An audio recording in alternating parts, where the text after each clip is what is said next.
Yeah, so I'm delighted to be joined by Liam Duffy, who is an expert in counter extremism. He is an advisor to the Counter Extremism Project.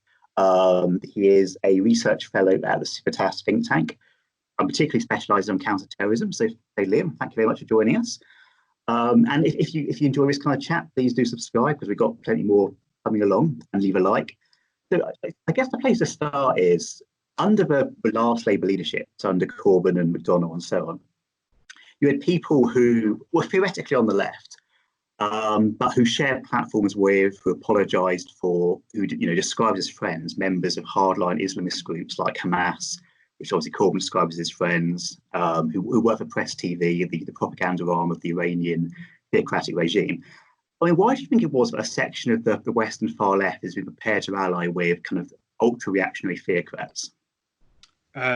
In as succinct as two words as possible, shared interests. So I mean, when you look at the far left, especially the kind of milieu that Corbyn comes from, this, I mean, you'll have heard this. You listen to what they say as much as anyone. You've waded in the same sewers as I have. The concept of anti-imperialism is really, really important to these people. So they see themselves as genuine anti-imperialists. And this is a bit of a, I mean, Corbyn himself is a relic, but it is a relic of the Cold War kind of way of seeing things, this very bipolar, the USA, NATO, and the West versus the East, the Warsaw Pact and the communist countries. So it kind of becomes this very, very black and white worldview that they have, which splits the world into imperialist and anti-imperialist camps. And it's as simple as that. I mean, it makes sense why it appeals to people, because it oversimplifies what's going on in the world to such an extent. Of course, obviously, the imperialist in this case is America and the Western countries. It just so happens that Islamists see the world in exactly the same way. Theirs isn't kind of founded in this anti-imperialism, which goes back a lot longer. It's much more of a 20th century vision, and they don't use the same terminology as anti-imperialism. But certainly they see the world in the same way. They see all of the things that are happening around the world that they see as oppressing or persecuting Muslims, whether it's Kashmir, Palestine, Iraq, Afghanistan. They see it all as part of the same problem. And when there are tyrants in the Middle East who are oppressing Muslim populations, if you take the mask off, you'll see America and Israel. So it's very much a shared worldview. So just out of pure pragmatism, these two camps have kind of aligned. And as you know, I think the probably most formal expression of that in this country was things like the Stop the War Coalition. I mean, isn't there a certain irony there in that, I mean, a lot of these Islamist groups are fundamentally pretty imperialist themselves. I mean, take Hezbollah. I mean, they want to establish, a caliphate encompassing kind of the entire Muslim world. That's an imperialist vision. I mean, are they treating the far left as their useful idiots? Is that kind of the relationship? And will they dump them as soon as they can? I mean, and the other way around, are the far left treating Islamists as their useful idiots?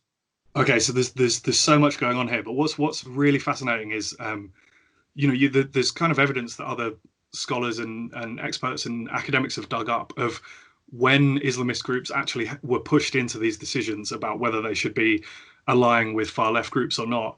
And what you can find is actually quite a lot of intense and bitter disagreement on these topics. So groups like Hizb ut-Tahrir, for example, would be in the camp of absolutely not making pragmatic alliances, because it would mean that they have to ally with things like LGBT groups if they're allying with far left groups, and they're just not willing to do that. For the most part, there are obviously exceptions, whereas the groups that are what you would call Hizb ut-Tahrir are more of a kind of revolutionary Islamist group, so they believe in overthrowing the regimes in the Middle East, the Arab world, the Muslim world.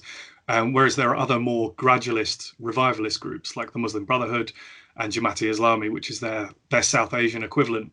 And their approach is much, much more pragmatic. So they're absolutely fine with allying with LGBT groups. Obviously, I don't need to spell out how Islamists feel about homosexuality, but this is a very pragmatic decision that kind of ends.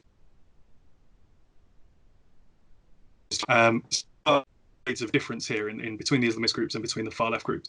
And there have been far left outfits that have totally split from things like Stop the War because they don't think it's suitable for a kind of progressive leftist movement to ally with, as you described, hard right religious theocrats.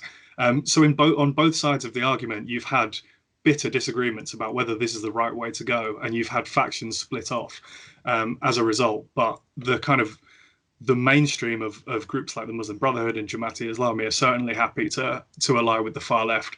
I think the kind of old school anti-imperialist left knows exactly what's going on, and they know what these groups represent, but they're just is an ends justify the means type situation.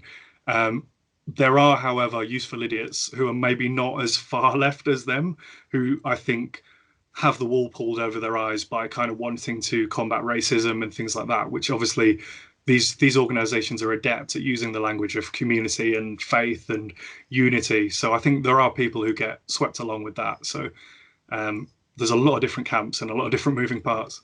I mean, I totally get what the advantages for the far left, as in kind of aligning with Islamist groups is. But what do the Islamist groups actually get from this? I mean, in somewhere like the UK, where they obviously, they're not going to take power themselves. Well, I mean, can you imagine if Jeremy Corbyn had won the election in December? We would have had the Islamist groups that were advising on things like counter-terrorism. Genuinely, these groups had the ear of the Labour leadership. They'd be advising on extremism and terrorism policy. They'd be advising on integration and cohesion policy. So these are fundamentally, although they're willing to work within the democratic framework, they are anti-democratic movements because at the end of the day, they don't believe in democracy. That's not their ultimate objective, but they would have been influential. So, I mean, you would have thought they were a much more fringe movement 10, 15 years ago. But, I know with the benefit of hindsight, we can say that Corbyn lost in an avalanche in December, but it was December, wasn't it? But it came close. It did for a while there. You and I spoke about this. It was a bit nervous. It was a bit nerve-wracking, and I think that was a really underlooked element of the story, was that these groups would have been advising on policy and would have been really close to government. So you can see how beneficial it was for them, that kind of alliance. I mean, one thing I've never entirely got is why I kind of get why the far left ally with nasty groups, because they kind of have a shared anti-imperialist or anti-Western agenda. But why does the soft left to some extent put up with it? So, I mean, when you have a group like Hamas, which, I mean, deeply homophobic, their founding charter refers to, war against the Jews, deeply just utter bigots. I mean, if they were kind of like a white group, they would be like a far-right fascist group. Yeah. And obviously, you've got senior people in the Labour Party used to, under the Corbyn leadership, had defended them and praised them. Why didn't the soft left stand up and say, this is ridiculous? We believe in LGBT rights. We believe in women's rights. What the hell are you doing? Kind of thing. Well, I mean, people on the centre left have done so. So people like Nick Cohen has been really good at it's been spot on this over the years. James Bloodworth is another one, left-wing journalist. He's been really good on this. Keenan Malik is, I don't know if you'd call him far left, but he's further left than Nick Cohen, and he's been quite outspoken about this not being a productive or morally right kind of coalition. And I think there, as I touched on in the last answer, there has been an element of people kind of getting swept along with this because. Look, these groups are really good at what they do. They're very good at entryism. They're very good at speaking in positive kind of language. That actually, but again, if you peel back the mask, you see how divisive and the long-term agenda of these groups. But most people don't have the time to do that. So if you kind of sit there trying to explain to people what these groups are, you can end up looking like a bit of a conspiratorial nutcase. You can be saying, he's a trustee of this organization and he was exiled from this country back in the 60s. And, it's very, very difficult to explain to the layperson. I think the other problem here is, so I talked about the anti-imperialist left allying with the kind of gradualist, revivalist, Islamist cohort. Now, especially in the last few years, you've got this kind of tripartite alliance where with this kind of increasingly mainstream identity politics, I I think Islamist groups have got very good at hijacking that cause as well. And that identity politics to me is corrosive and gets away from what a democratic nation state is about, which is about citizenship and shared values, and not about your ethnicity, not about your religion, not about your sexuality. It's these shared bonds. Whereas if we start to categorize people according to their color of their skin or which way they pray, then we're getting a long way away from that. And I think we're fracturing society along those lines, which is of course what Islamists want. Which is that's why they're happy to hijack that cause. And I think a lot of this kind of identity politics has been really successful in getting mainstream consent, because it looks like inclusion, it looks like diversity, but it fundamentally doesn't have the same outcome.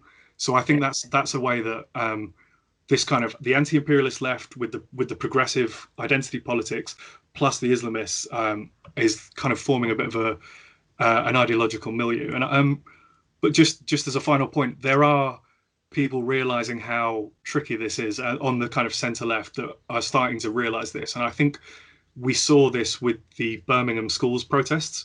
So we had if people watching are familiar, there's been the protests outside the primary schools in Birmingham about the teaching of kind of LGBT awareness program. I'm not too familiar with the details of what's actually in the program, but you saw kind of local Labour figures really struggling with how to deal with this. You know, do we deal with do we take the side of teaching LGBT rights, or do we take the side of our local constituents and Muslims and the local Muslim community? So I think the frictions are emerging, the tensions are emerging, and they will become more obvious in the years to come, I think. Yeah. I mean, do you think that for quite a long time there was a certain kind of naivety about some extremist groups? So I'm thinking about particularly about groups like Al-Majroon, which were kind of treated as a joke for quite a long time. Mm-hmm. I mean, certainly up until the 7/7 bombings, but possibly even until the rise of Islamic State. I mean, I remember seeing them outside Parliament, you know, freedom, go to hell. Mm-hmm. And just kind of thinking these guys are nuts. See, this is a joke. But obviously it turns out that network has actually produced a hell of a lot of terrorists. I mean, do you think we were quite naive for quite a long time about just how serious some of these people are?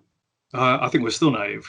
I don't think that's a historical thing. I think a lot better. I think ISIS coming along in you know, if there's one, this sounds so bizarre, but if there's one good thing that happened from a group as evil and as reprehensible as ISIS are and were, it's that people really got what jihadism is about. You know, for a long time, and this is because of people like bin Laden's real adept skill at harnessing things like foreign policy grievances and getting supporters and sympathizers on the far left who share that kind of anti-imperialist worldview. This kind of narrative that, oh, you know, it was a, you know, we don't agree with the killing of the civilians, but, you know, it's an understandable response to American dominance or American actions and British actions abroad. But when ISIS started enslaving Iraq's Yazidi minority community, when they started sawing the heads off of journalists and aid workers, mass murdering Shia Iraqis and all sorts, that narrative became a lot harder to defend. So I think a lot of people woke up and realized, you know, actually these groups want an entirely different project. And you mentioned before that Islamist projects are fundamentally imperialistic, and they are. They're expansionist, they're imperialistic. You know, they all disagree on how to achieve the final end game, but the final end game is an expansionist one. So I think we have got a bit better at recognizing jihadism, but there is still the kind of domestic Islamism that doesn't agree with the jihadist tactics, but does agree with the overall worldview and ideology. So even Al-Muhajirun doesn't necessarily agree entirely with the ISIS worldview. They claim to believe in something called the Covenant of Security, which prohibits them from attacking their host country. So although they might sympathize with what ISIS is doing as an organizational leadership, this is what they claim anyway. They don't agree with terror attacks against the home country. Of course, we know a hell of a lot of people who are graduates or alumni of ALM or have been in Anjem Choudhury's circles have gone on to commit terror attacks. So how relevant or important that covenant is up for debate. But there is a spectrum here. On the hardest spectrum, you've got ISIS, and on the softer spectrum, you've got the kind of groups we were talking about a moment ago that were willing to form alliances with the Labour Party. Yeah.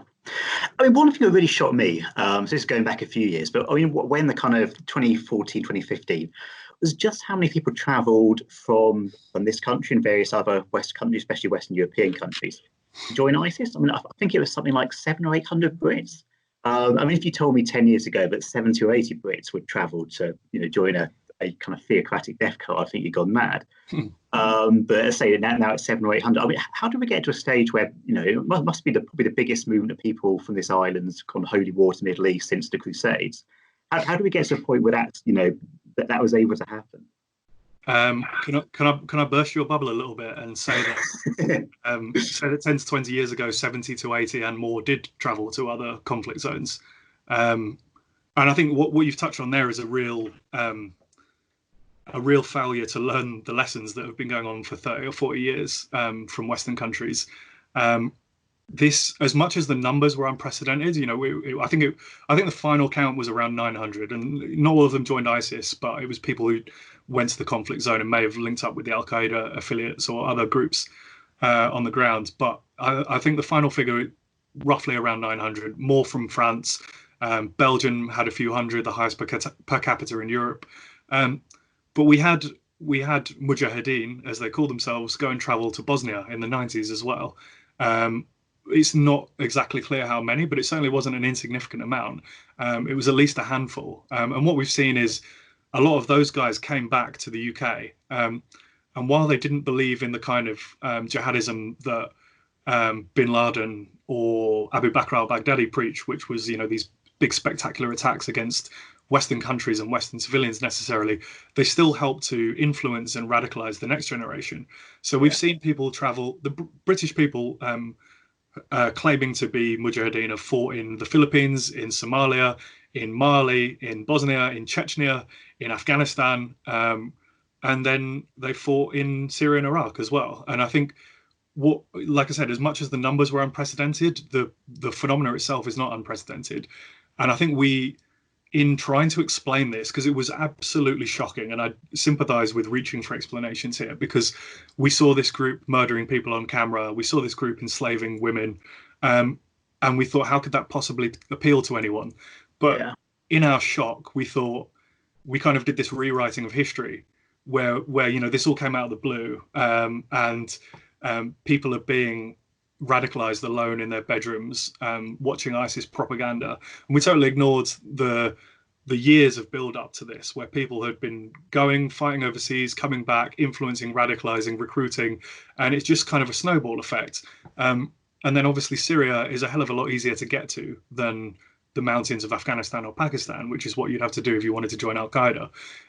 So a mix of logistical ease and the kind of development over the years of this happening is how we got to this point. And I think it would be really, really naive to say that this was a historical fluke and won't happen again. We might not see the same numbers, but the chances are there's some sort of jihadi theatre kind of bubbling away somewhere in the world at the moment that will attract Westerners again.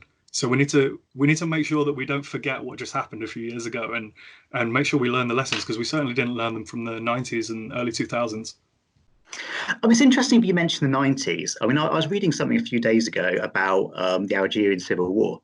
Apparently, the French security services were furious because London was basically being used as a base by hardline Islamist groups. And the British authorities were refusing to do anything about it. They were just saying, it's freedom of speech, it's all fine. And we didn't really react until 9/11. I mean, and do you think that's the case? Do you think if we cracked down in the 1990s, we could have got a grip on this sort of stuff much better? Yeah, I mean, obviously you can, like, hindsight is a beautiful thing, but or a wonderful thing, or whatever the expression is. But we can't say that people weren't raising the alarm. Like you said, French intelligence services and security services were raising the alarm.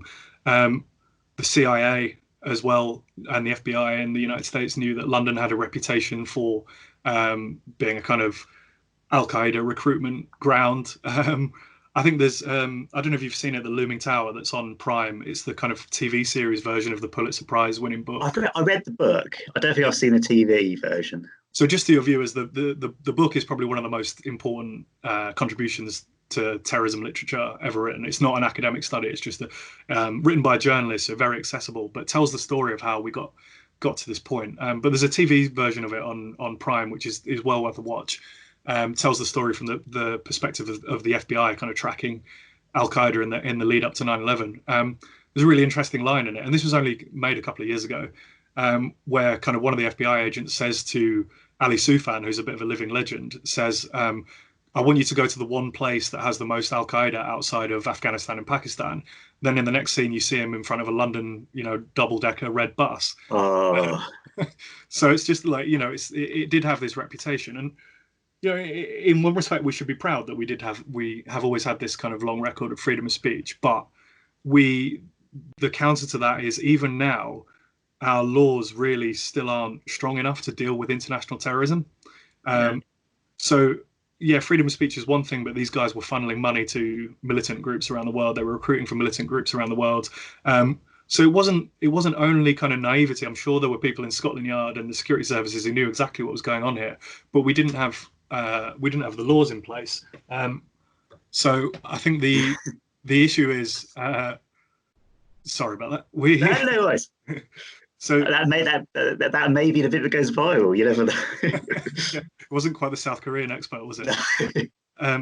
So I think but even more recently, the Beatles, the guys who were the kind of arch torturer, murderer, kidnappers. So the Crown Prosecution Service had hundreds of pieces of evidence on these guys from eyewitness statements, but they still concluded they couldn't prosecute them.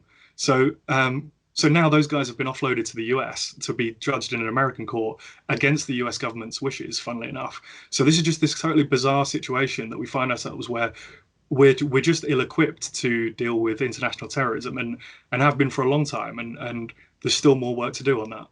Yeah, I mean, it's kind of two questions lead on from that, which are kind of interrelated. So I'll fire them both at once. I mean, the first thing, obviously, you said 900 Brits have gone to Syria. I mean, not necessarily all of them have joined ISIS or al-Nusra, but a significant number have. Mm-hmm. I mean, what do we do with them now? I mean, do we let them back into the UK? Can we prosecute them? As you're obviously suggesting, that's very difficult. Mm-hmm. And secondly, how do we reform our terror laws to make them fit for purpose? Kind of deal with this new wave of international terrorism. Mm-hmm. Well, the first part about the returnees. So a lot of returnees have already come back. So I think around 400 have already come back. A lot of these will be people who got disillusioned and got scared or fell foul of the group and then ran away. But then I think by last count, only around 40 of those 400 have been prosecuted. So we're only, correct me if this is appalling maths, but 10%, right? Yeah, yeah. I was in the bottom set of maths at school. I mean, that just seems absolutely extraordinary. I mean, if a group of them go on to carry out some major terrorist attack, there'll be public outcry. People will be furious. Yeah, and I don't think that's such a crazy prospect of that happening, or at least, as we saw with the Bosnia and Somalia and the Afghanistan returnees, at least them influencing the next generation and radicalizing the next generation. So I think you're right. There will be a bit of a reckoning where we think, why weren't these people in prison? And I don't think Britain will be the only one. I think there'll be countries in Europe that have a similar problem as well. And actually, funnily enough, of those 40 have been convicted. Not all of them were on Syria-related terrorism offences either. It might have been things that they did when they came home. So, and I understand the arguments where some people have said we shouldn't over-securitize this problem. A lot of people got disillusioned and came back and realised they made a mistake. But then that leaves me wondering, where's the accountability? Like we can't have generations of young British people going abroad and look at Raqqa in Syria now and Mosul. Like these cities are destroyed. Like life will never be the same for the people who live in these places. In Sinjar, where the Yazidis are from, life's never going to be the same. So, what kind of message are we sending to the next generation that's just okay, and you'll be able to come home and get on with your life in a modern democracy and have all the comforts of that, whereas people in the Middle East are picking up their lives as much as possible. So I think that's a really bad narrative to sell, and I think it's going to sound a bit hippie, but not healing from that is going to come back to haunt us, and not having accountability and justice for that is going to come back to haunt us. In terms of the ones who are still stranded in Syria, so there's only a handful as far as we know. In fact, one just Abdel Barry, who's been on the run for 5 years, just turned up in Spain. I don't know if people caught that with all the kind of corona apocalypse news. But so they are still turning up, and it begs the question: how many are still, around Europe, around the world, using networks to get them around, as well as the ones who we know of who are stranded in Syria, like Shamim Begum. Personally speaking, and I know this is contentious, so a lot of the ones in northern Syria have largely had their citizenship revoked by the government, and as much as that has been kind of condemned, I think that's a fairly pragmatic decision. Based on the fact that our security services are already overwhelmed, and as we know, the chances of prosecuting them are quite slim. So I think it's just I sympathise with it, but don't agree with it. And the only reason I don't agree with it is because I don't think it's fair to indefinitely burden the people in northern Syria, the Kurds, especially that have fought the world's fight against ISIS with these people. They're just going to have to deal with them indefinitely. I don't think that's a good thing to do. In future, in terms of dealing with this, we have started to correct our laws a little bit. So we had the sentencing bill after London Bridge and Streatham. Admittedly, that was more for domestic terrorism offences. But I mean, I'm no legal expert, but some sort of international tribunal would have been the best thing to do, I think, here. And because we know our domestic courts find it very, very difficult to prove crimes have been committed in a foreign country in a war zone. So there's just a lot of challenges with these people coming home, and not just to Britain, to other countries as well. So the best outcome really for the Beatles in particular is that they're in the US's hands right now, because that's the best chance of them getting justice. The chance of being prosecuted there is high. But for the rest of them, I don't know, but retrospectively, some sort of international agreement would have been great. But it seems everybody's kind of lost interest now. Yeah. I mean, so obviously you mentioned some of the more recent terrorist attacks. So London Bridge, Streatham, and I think there was a prison stabbing as well, have all involved either people who have recently been released from prison or who are currently serving in prison. I mean, is there something fundamentally going wrong with our prisons, which is producing so much radicalisation, or which is allowing so much radicalisation to be fostered? I don't know if it's something that's like uniquely going wrong with our prisons. I think this is a big question for most Western states, and I think as much as anything, it's a numbers thing. There's a lot more people in prison now for terrorism offences than there was 10, 15, 20 years ago. Yeah. So obviously we're going to get more people coming out who have not de-radicalised, have not disengaged, and they're going to try and attack, or they're going to try and recruit and influence as well. The big fuss, and we spoke about this before, was if coronavirus wasn't kind of taking the world by storm right now, we'd probably still be talking about de-radicalisation, because as you said, the 3 most recent attacks in Britain have been either in a prison or conducted by individuals who've just come out of prison. So we have de-radicalisation efforts in prisons, but really they're not really that kind of sophisticated. And I think that's no disrespect to the people who run them or anything like that. It's just nobody really knows how to do this. There's no blueprint. There's no magic wand for doing this. So I don't mean that as any slight on the people running them. There's some very good people involved in them, but there's no kind of magic code to just get somebody to, put someone in the wash and then they come out a democratic, upstanding, peaceful citizen on the other end. That's just not realistic, and that's not going to happen. So I think the idea that just throwing more money at de-radicalisation is the solution is quite naive, really. And I think there's a broader issue about how we see, and I'll try not to indulge myself on this too much because otherwise I'll be speaking for a long time, but there's a broader issue with how we see radicalisation and de-radicalisation as this thing. And I mentioned earlier that we had this notion that people were being radicalised alone in their bedrooms by watching propaganda and things like that. And it's just, although that happened in limited circumstances, that's not what has happened for most people. So I think we make this assumption that if people don't sign up to our values and don't see the world that we do, then they're just kind of misled or they've been manipulated by someone else. And what we try and do is try and offer them very kind of worldly things like, oh, do you need housing? Do you need opportunities and skills to get back into the world in the way that you would with like a financially motivated criminal? but these are not financially motivated criminals. These are ideologically committed adherents to an entirely different worldview. So I don't think we're going to fix this with like a kind of wishy-washy liberalism that appeals to people's everyday needs. Like it will for some people, certainly, but for the hardcore ones, you need to sell at least as an exciting a vision for them to latch onto as the one that they're currently a part of. So I don't think, like I think there was word that Anjem Choudary was going to have to go into like a de-radicalization program when he got released from prison, and that just made me laugh. I thought, that guy's going to run rings around something. Like you picture some kind of poor like public sector worker going and sitting down opposite Anjem Choudary.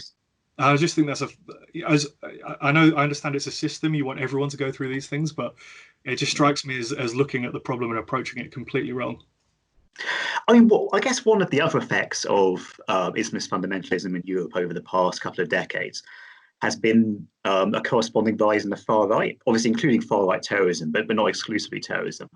So, in France, you have Le Pen as the main opposition leader, effectively. I mean, I know she's not in the parliament, but likely the next opposition leader, next presidential election. Do you think there's a strong case that liberals in particular need to take tougher actions against terrorism in order almost to beat the far right? And if they don't do that, people will turn to the far right. Well, we've got France is a case study with whether that is going to work or not. So Macron, just maybe a month or two ago, he gave a speech in a part of France where there's a very, very controversial Islamist project going on, with a lot of funding from overseas. And in the interest of neither of us getting sued, I won't go into too many details.